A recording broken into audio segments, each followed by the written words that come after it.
Welcome to the place where we learn about and learn from the leaders in our field who are powering human creativity. I am Aaron Dworkin, and this is Arts Engines.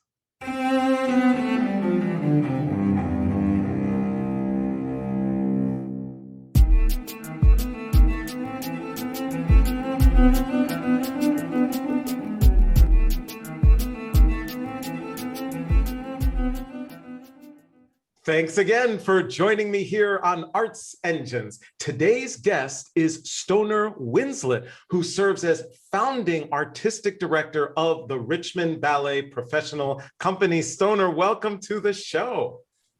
Thank you, Aaron. It's great to be here.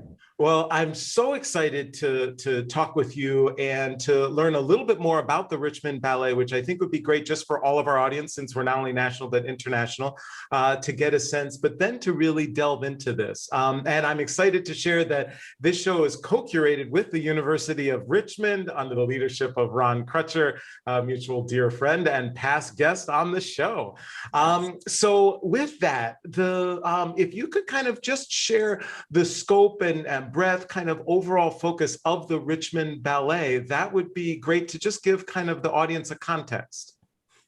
Well, the Richmond Ballet is headquartered here in our capital city in Virginia, and we are not only the Richmond Ballet, but we're also the State Ballet of Virginia.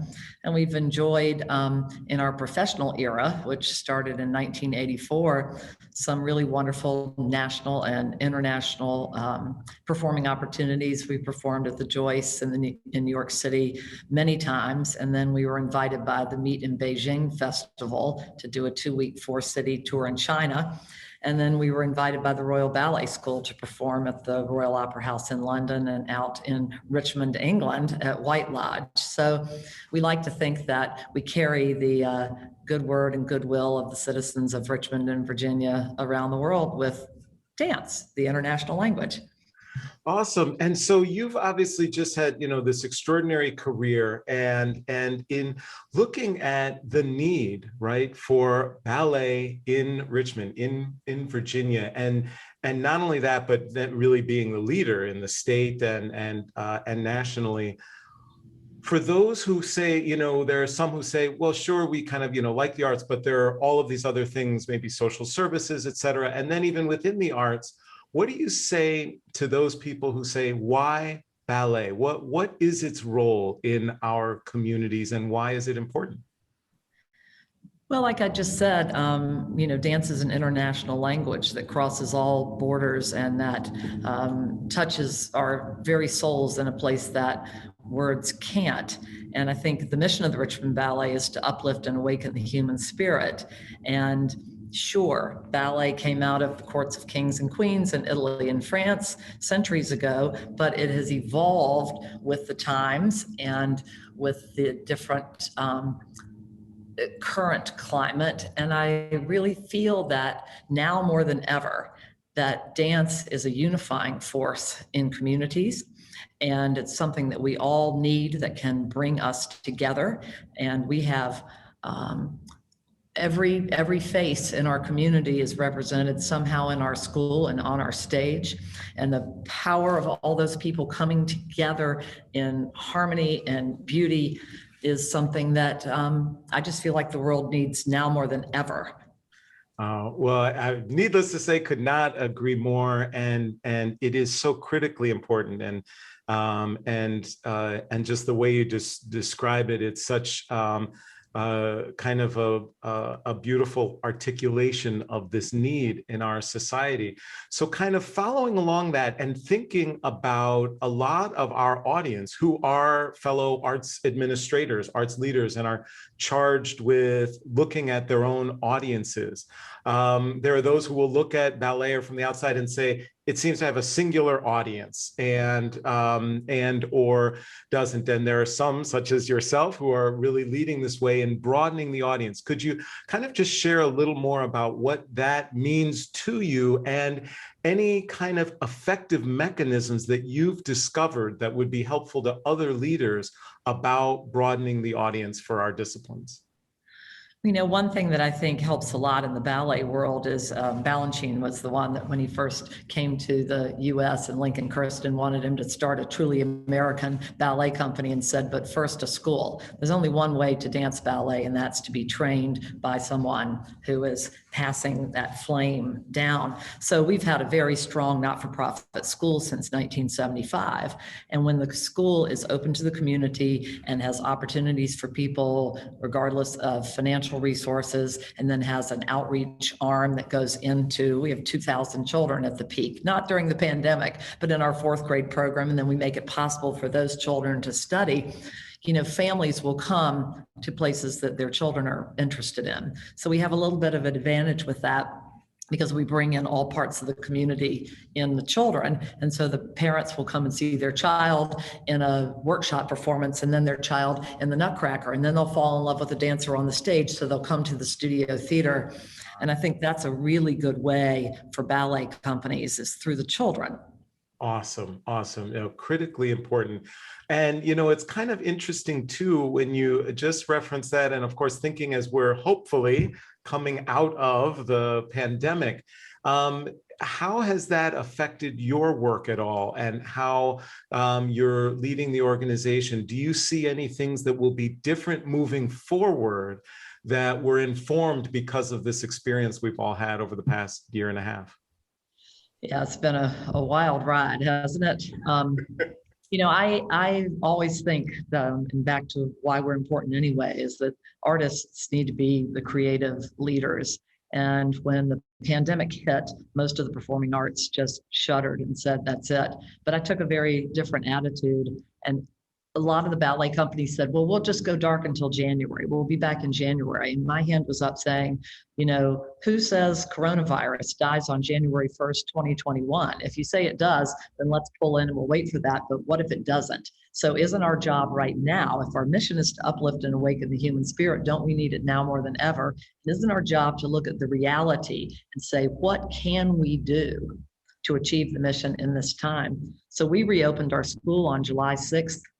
With 24 cleanings a day, no more than 10 children in a class, students masked, pianists masked, teachers masked.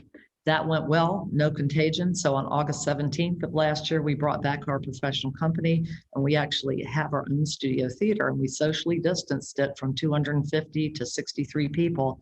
And we danced 96 public shows last year in masks with audiences in masks. We have 400 new donors from that effort, and just a lot of fans in the community that would just leave the theater crying, saying that they felt safe, they felt happy, they felt alive. So I'm hoping we have a whole lot of new friends after the pandemic. That's amazing, and I think is such a testament to this type of leadership when we're faced with these challenges.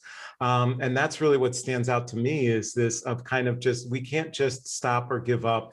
The importance, the role of our arts disciplines that we're bringing to young people and to our audiences is so important. How do we innovate?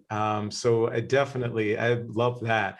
And as you kind of move forward, do you think, are there any aspects that have caused any shifts where, say, you know, next year you might do something differently because of something that you learned through these experiences?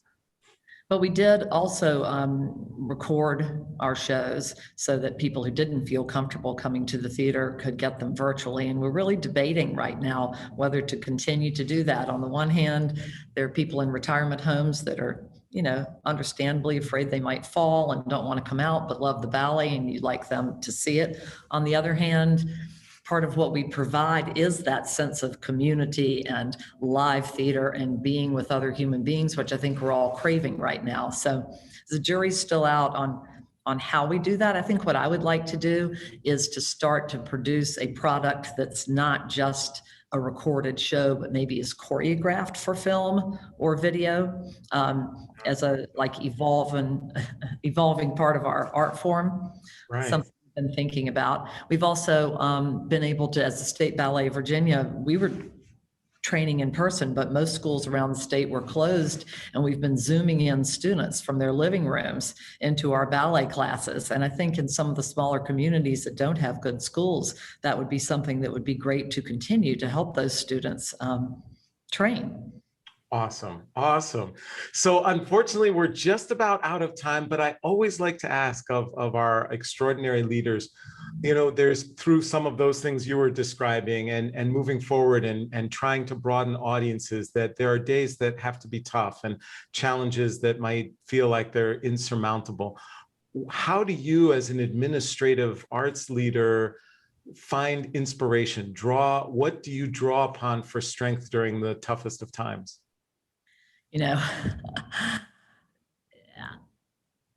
I think a professor of mine at Smith, Rosalind Mill, used to say, if you're a dancer and you have other gifts, then it's your job to use those gifts to make another place for other people to dance when you can no longer dance. Some people call it going to the dark side, And I sit there in my office on Zoom call after Zoom call. I sit in board meetings. I go on fundraising calls. I teach company class and that kind of thing too. But the dancers in the company know when it is. And when I can't take it anymore, I'll just walk into rehearsal and sit for a while. And they know it's their job to inspire me so that I can keep going, so that I can make a place for them and many others to dance. It comes right here in this building from our own dancers and our own students. It makes your heart just soar to see how hard they work and what they're doing. Oh, Stoner Winslett, you truly are one of the arts engines who is powering human creativity in our field. Thank you so much for being on the show. Well, thank you so much for having me, and thank you to Ron for putting us together. Absolutely.